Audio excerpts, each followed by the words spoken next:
Yes, hello students, how are you? This is our first class in class 10th. So we will discuss about light. आपने light जो है 8th के अंदर काफ़ी हद तक पढ़ रखा है. So हम फिर भी देखते हैं कि लाइट एक्चुअली क्या है. लाइट बेसिकली क्या सेंसेशन टू अवर आइज. किसी भी ऑब्जेक्ट को देखना, किसी भी ऑब्जेक्ट को हम कैसे देख सकते हैं, जब लाइट किसी ऑब्जेक्ट से रिफ्लेक्ट होकर हमारी आइज पे आती है और आइज जो है उसको सेंस कर देखते हैं, विजिबिलिटी वहाँ पर पैदा होती है, तब हम ऑब्जेक्ट को देख पाते हैं. तो reflection is the best one thing. अगर रिफ्लेक्शन नहीं होगी ऑब्जेक्ट से तो हम किसी भी बॉडी को नहीं देख सकते. सो लाइट का मतलब क्या हुआ? This is the sensation to our vision. To our vision कह सकते हैं this is the sensation to our vision. Okay, इसके बाद अगर हम इस लाइट की स्टडी करें, अगर हम लाइट की स्टडी करते हैं तो study of light is called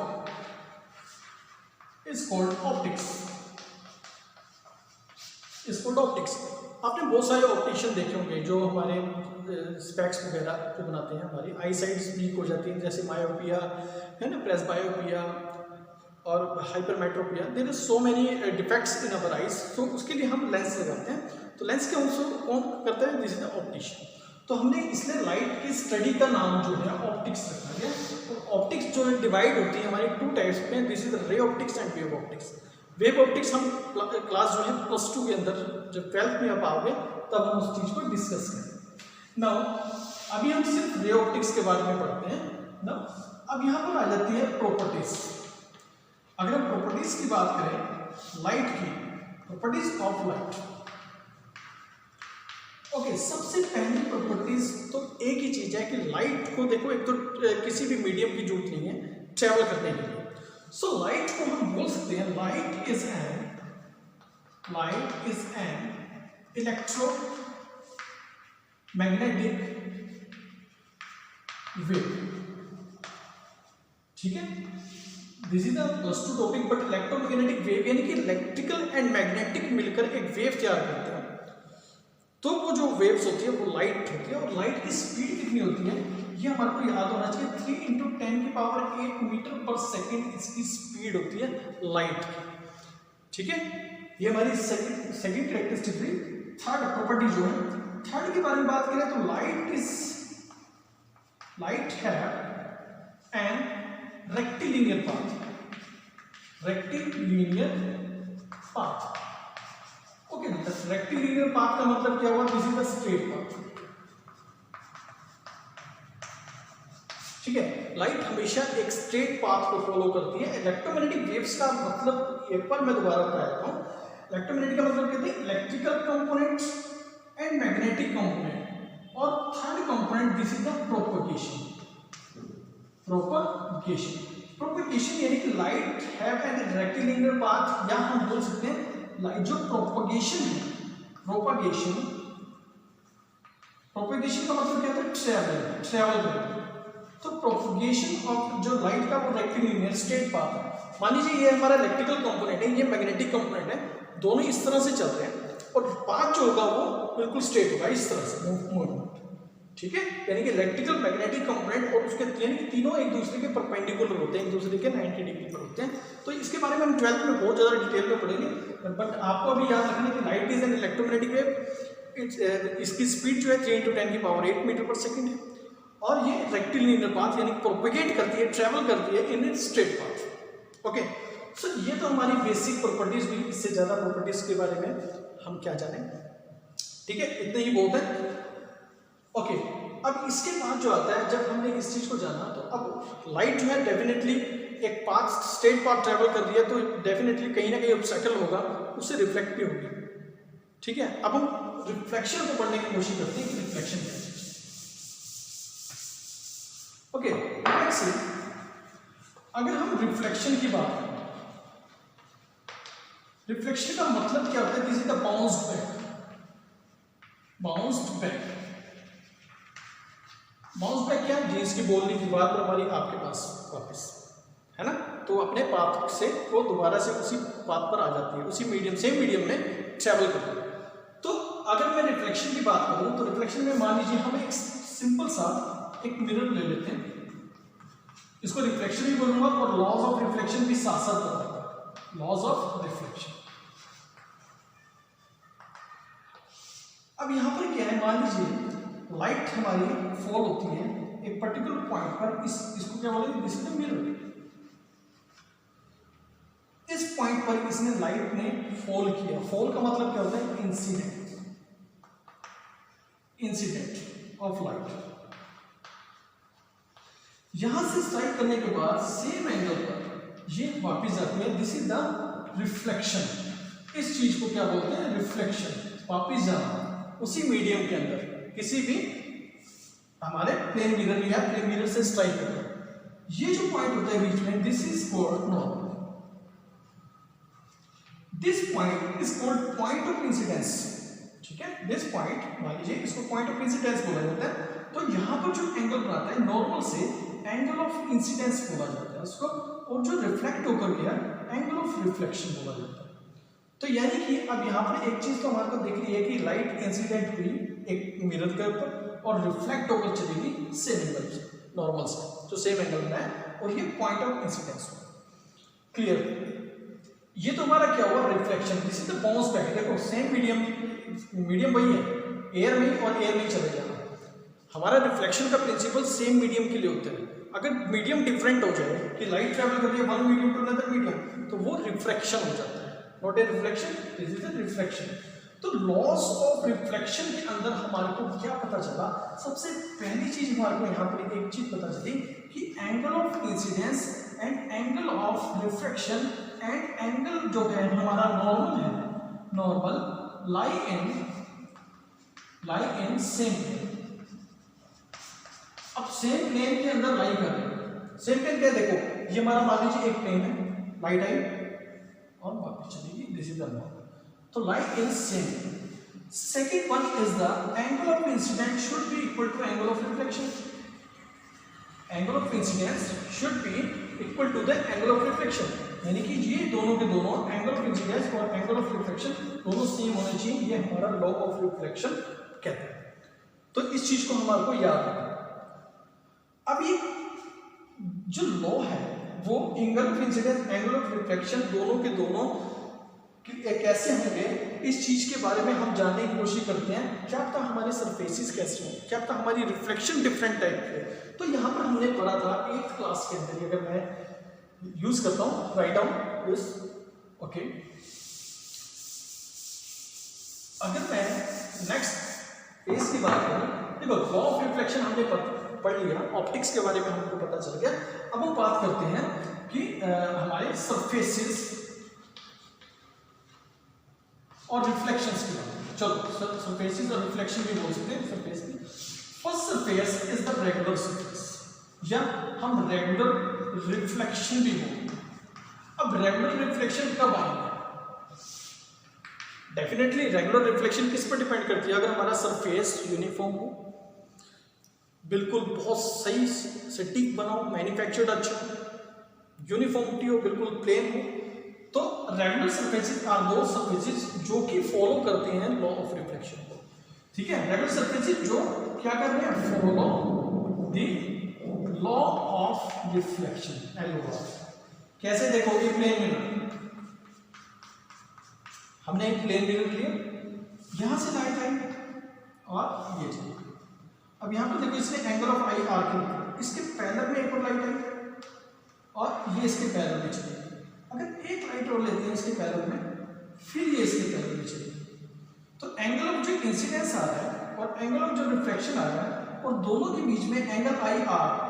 ठीक है, यहाँ पर रिफ्लेक्शन में एंगल आई आर, इस साइड बना हुआ एंगल आई आर, तो हमेशा हर कंडीशन के अंदर I is equal to are. तो यानी कि ऐसे सरफेसेस या ऐसे रिफ्लेक्शन जो लॉ ऑफ रिफ्लेक्शन को फॉलो करते हैं, this is called regular reflection और रेगुलर सरफेसेस भी बोलते हैं, सरफेसेस।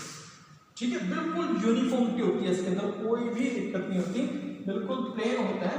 मगर आपको पता है कि कहीं ना कहीं लॉस भी होता है यहाँ पर, उसके बारे में बात करेंगे। जब लाइट इंसिडेंस होती है 100% लाइट रिफ्लेक्ट होती है, मगर कहीं ना कहीं लॉसेज होते हैं। तो लाइट का कहीं ना कहीं 0.% यहाँ पर एनर्जी भी लूज होती है, मगर हम उसको इग्नोर करते हैं अभी जब स्टार्ट करते हैं। तो ये हमारे पास क्या हुआ, रेगुलर एंड रिफ्लेक्शन सरफेसेस में। अगर ये सरफेसेस की बात करते हैं तो डेफिनेटली एक अनदर सरफेस भी होगा जिसको हम डिफ्यूज सरफेस कहते हैं। हो सकता है कि मैन्युफैक्चरिंग के अंदर गलती से या हमारी यहाँ पर स्मूथनेस नहीं आती, सरफेस पर स्मूथनेस नहीं आ पाती, that surfaces are diffused surface, diffused surface. Okay, या reflection, diffuse surface and reflection. मान लीजिए हमारे पास क्या है, इस तरह से मैन्युफैक्चरिंग गलत होगी, मिरर हमारा ऊपर खापर हो गया, यहाँ से लाइट गिरेगी इधर भाग। देखो एंगल ऑफ इंसिडेंस नॉर्मल से देखोगे आई जो है आर जो है ग्रेटर देन आई, ये तो लॉ ऑफ रिफ्लेक्शन फॉरवर्ड नहीं कर रहा। मान लो यहाँ पर गिरी इधर भाग गई, इधर आई इधर चली गई, ठीक है। तो angle of incidence is not be equal to angle of r. So दो सरफेसेस जो कि लॉ को फॉलो नहीं करते, don't follow the law of reflection LOR, ठीक है। दो surfaces are not follow the law of reflection is called the diffuse surfaces, ठीक है। तो ये मैन्युफैक्चरिंग के कारण हो जाता है। इंडस्ट्री के अंदर सब मैन्युफैक्चरिंग डिफेक्टेड पीस होते हैं, है ना, उन पीसीस को हम देख नहीं पाते, कई बार हम एनालाइज नहीं कर पाते, बट रिफ्लेक्शन डिफरेंट टाइप की होती है। तो हमारी जो आइज है उसकी सेंसर जो है वो एग्जैक्ट उसको ऑब्जेक्ट नजर नहीं आता, ठीक है ना। उसको अपनी पिक्चर भी मिरर के अंदर डिफरेंट टाइप सी नजर आती है, ठीक है। कहीं जगह कंकेव हो गया, कहीं कन्वेक्स बन गया, इस टाइप की मैन्युफैक्चरिंग हो जाती है। उल्टा सीधी हमारे को इमेज जो है हमारी वो एग्जैक्ट नहीं आती। तो इस सरफेसेस को डिफ्यूज सरफेसेस बोला जाता है। ओके, अनदर थिंग इज, आपने 8th क्लास के अंदर ही पढ़ रखी है इससे। अनदर थिंग, अगर मैं मटेरियल्स की बात करूं, मटेरियल्स की बात करें, अब किस किस मटेरियल्स के बने होते हैं। सबसे पहला अगर हम देखें तो transparent, second one is translucent, translucent, and third one is opaque, opaque. Transparent के अंदर क्या होता है, लाइट जो है आएगी और निकल जाएगी। फॉर एग्जाम्पल सिंपल ग्लास, आपने ग्लास में देखा होगा, ग्लास में क्या है, सिंपल मिरर, मिरर नहीं मान रहे, ग्लास मान रहे हैं, क्योंकि अगर ग्लास पे आप कोटिंग कर दोगे सिल्वर की तो वो मिरर बन जाएगा। तो ग्लास के अंदर क्या होता है, ट्रांसपेरेंट है, लाइट आएगी और दूसरी साइड पर निकल जाएगी, ठीक है। तो ऐसे मटेरियल जहां पर लाइट जो होता है, यानी कि मटेरियल, इसको बोल सकते हैं एविनेशन मटेरियल अलाउ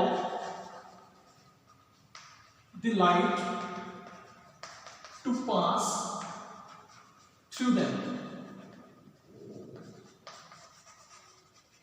पास थ्रू देम, इसका ट्रांसपेरेंट।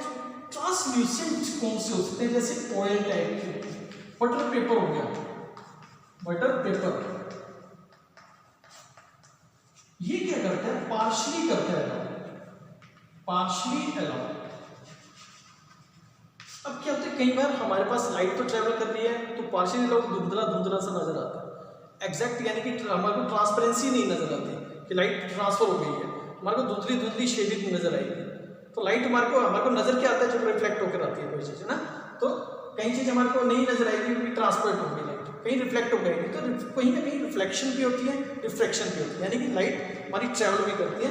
तो ऐसे में पार्शली अलाउ करती है, सारी नहीं होती, कुछ रिफ्लेक्ट हो जाती है, कुछ आगे चली जाती है, पास हो जाती है, तो हमारे को इमेज जो धुंधला धुंधला नजर आता है। तो ऐसे मटेरियल्स को ट्रांसल्यूसेंट बोला जाता है। Another one is the OPEC, opaque material does not allow, it doesn't allow the light to pass through them, to pass through them. Okay, तो लाइट जिस मटेरियल में से पास, जैसे फॉर एग्जांपल वुड, है ना, हमारे घर पे जो हमारे टेबल वुड टेबल इटसेल्फ है ना, हम भी खुद हमारे क्या, हम ओपेक मटेरियल है, क्योंकि लाइट, ओपेक मटेरियल हमारे लिए बहुत इंपॉर्टेंट है, क्योंकि लाइट जो होती है उस पर गिरती है, रिफ्लेक्ट होकर आ जाती है, तो हम देख पाते हैं, है ना। तो opaque materials are those material जिसमें लाइट पास नहीं होगी, टोटली रिफ्लेक्ट होगी, अगर पास नहीं हो रही तो रिफ्लेक्शन है या अब्जॉर्प्शन है ना, कुछ ना कुछ हो सकता है, अब्जॉर्प्शन भी हो सकती है, रिफ्लेक्शन भी हो सकते हैं। वो ऑब्जर्वेशन वगैरह के जो टॉपिक्स होते हैं वो हमारे +2 के अंदर और ज़्यादा क्लैरिटी से आते हैं क्योंकि एडवांस के टॉपिक है, ठीक है। तो वो चीज़ें अब हमारे को क्या पता चला कि मटेरियल्स के बारे में हमने जानने की कोशिश की, मटेरियल के बारे में हमारे को क्लियर हुआ।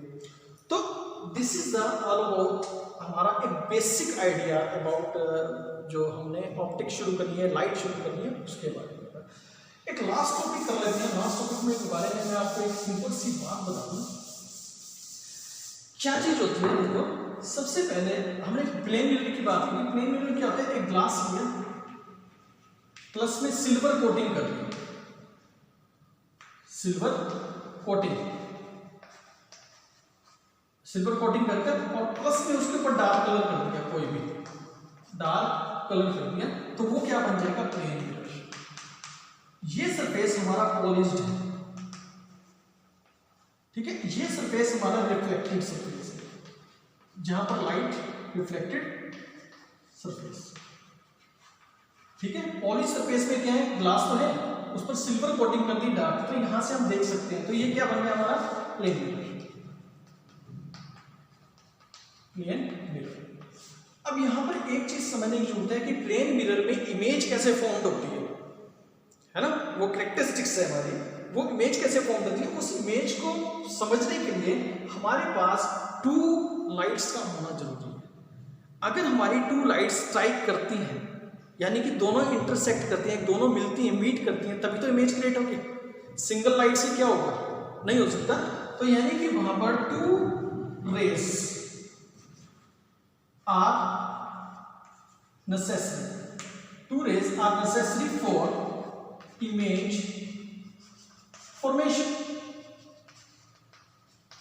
अब इमेज फॉर्मेशन के लिए मान लीजिए एक लाइट यहां से आई और इधर, एक लाइट यहां से आई इधर, तो ये जो पॉइंट मिला, यानी कि एक्चुअल में जो लाइट है वो स्ट्राइक कर रही है आपस में, रेस स्ट्राइक कर रही है, रेस, ठीक है, रेस स्ट्राइक कर रही है। रेस क्या होती है, हमारी लाइट को बोलते हैं नंबर ऑफ लाइंस जब ट्रेवल करती है तो रेस बोलते हैं, बीम बोलते हैं उसको ना।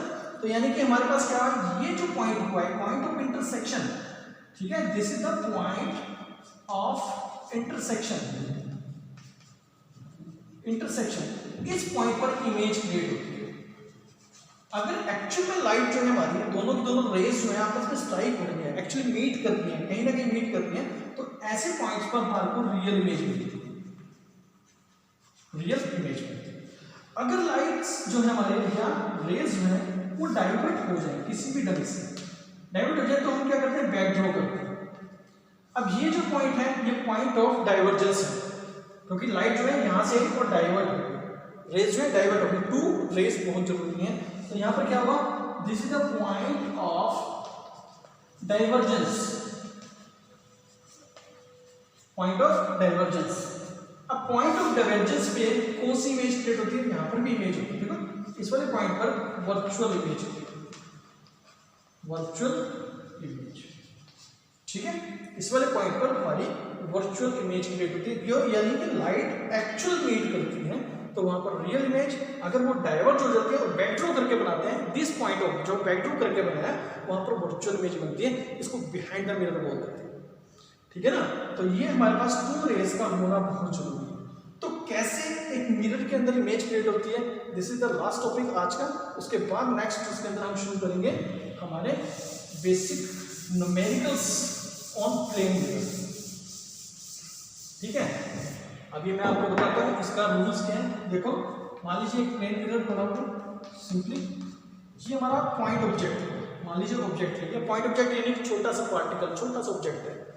अब पॉइंट ऑब्जेक्ट से एक रेस तो बिल्कुल स्ट्रेट है और ये रिट्रेस कर लेगी पाथ, क्यों, क्योंकि ये नॉर्मल पर गिर रही है, नॉर्मल पर कितने हैं, तो यानी कि वापस उसी पाथ पर चले जाओ, ठीक है। अब एक रे हो चाहिए हमारे को, एक रे मान लीजिए यहाँ पर गिरी और ये डेफिनेटली यहाँ पर तो क्या लॉ ऑफ रिफ्लेक्शन लगेगा, ये क्या है आई, और यहाँ पर क्या है आर, क्लियर। अब यहाँ पर क्या करेंगे, दोनों की दोनों डाइवर्ट हो रही है, ये यहाँ से वापस हो गई और ये इधर से इधर चली गई, तो दोनों क्या हो रही है, डाइवर्ज हो गई। तो डाइवर्ज का केस मैंने क्या बताया आपको लास्ट में कि बैक ड्रॉ करते हैं, तो बैक ड्रॉ करें इसको, देखो इसको बैक ड्रॉ किया और इसको बैक ड्रॉ किया। अब यहाँ पर देखो पॉइंट आया हमारे पास, ये ऑब्जेक्ट था, तो यहाँ पर क्या बनी तो this is the point of divergence, point of divergence, यानी कि अगर लाइट डाइवर्ज हो रही है तो यहां पर कौन सी इमेज बनेगी, this is the virtual image, virtual image. तो यानी कि एक पॉइंट तो हमारे को क्लियर हुआ कि वर्चुअल इमेज ही बनती है और बिहाइंड द मिरर बनती है, ऑन स्क्रीन नहीं आती, बिहाइंड द मिरर बनती है, ठीक है। ये वर्चुअल इमेज हुई। अब वर्चुअल इमेज में देखा जाए तो ये एंगल और ये एंगल दोनों सेम है, ठीक है, एग्जैक्टली ये एंगल और ये एंगल दोनों सेम है, ये एंगल और ये एंगल दोनों सेम है, ये 90 डिग्री है। तो क्या ये और ये लाइन, यानी कि अगर मैं इसको m मान लूं तो क्या MO is equal to MI है, MO is equal to MI, this is the distance of object, this is the distance of object from mirror and distance of image from mirror, ठीक है। तो यहां पर लिख सकते हैं कि distance of object and image, distance of object and image from mirror is always, always बात करें ऑलवेज सेम, प्लेन मिरर के केस में इज ऑलवेज सेम। तो ये हमारी क्या बनी, second characteristics. First is virtual image, second is the distance, दोनों का सेम होना चाहिए। Third point is this is the magnification. Magnification के बारे में पढ़ेंगे हम। Magnification is the ratio of image height या इमेज साइज, ठीक है, अपॉन ऑब्जेक्ट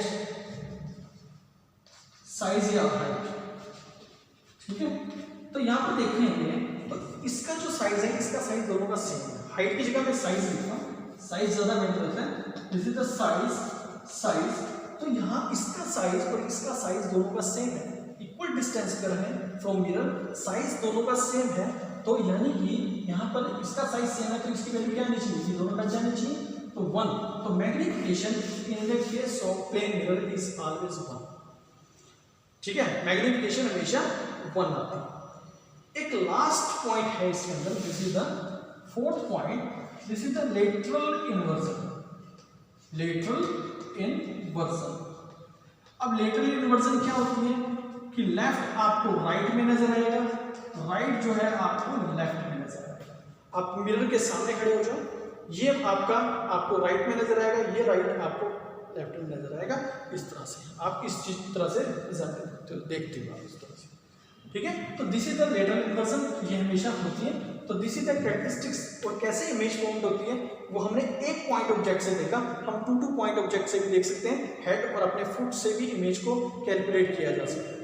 तो उन सारी चीज़ों का प्लेन मिरर से रिलेटेड जितने भी न्यूमेरिकल्स हैं, जितने भी इंपॉर्टेंट न्यूमेरिकल्स हैं और भी टर्म एंड कंडीशंस हैं, उसको हम नेक्स्ट लेक्चर के अंदर करेंगे। Till then thank you, hope आपको समझ आ गया होगा। अगर किसी को कोई प्रॉब्लम होती है you can ask. Okay, thank you very much.